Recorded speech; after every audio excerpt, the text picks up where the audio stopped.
mo, bigyan mo! Ano natin mapagaling mo, ha? Ako naman! Ako naman! Tigas ka, ha? Ano? Kaya mo pa? Masakit? Ano? Kaya mo pa? Sige! Sigaw! Ano? Pangit pa nakabanding itong bukas na to. Di nasasaktan eh. Ganun ba? Ganun ba? Eh kung ganito kaya, ha? Ano? Sigaw! Ito, hindi to masakit? Ha? Sigaw! Sige! Ibay mo!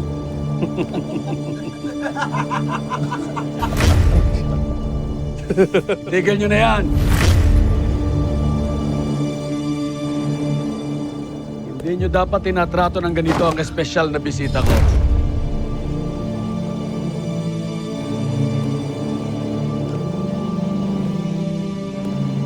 Lolong,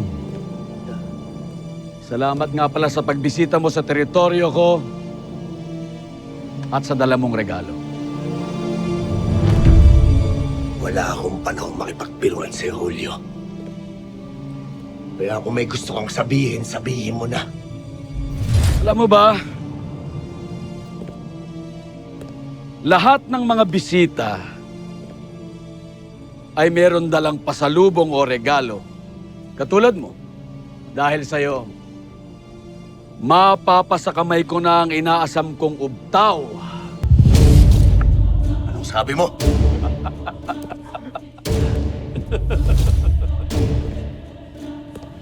Swerte ko. Napakaswerte kong tao. Tolong, lahat ng kailangan ko kusang dumarating sa akin. Tulad ngayon, dahil sa'yo, lulusob dito yung mga kalahi mong atubaw at dala nila ang ubtaw. Talaga? At yun ay dahil sa napakagaling na ito.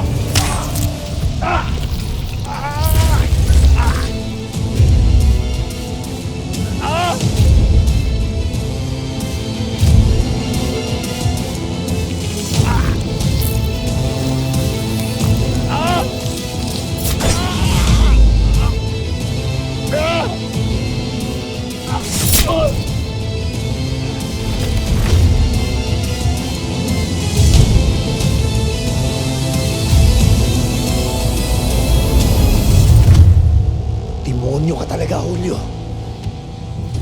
Kahit na kailan, hindi ko hahayaan mapasa yung ubtaw. Kaya pakawalan mo ako dito! Kahit maubusan ka pa ng dugo, Lolong, hindi ko gagawin ang sinasabi mo. Walang pwedeng magutos kay Julio Figueroa.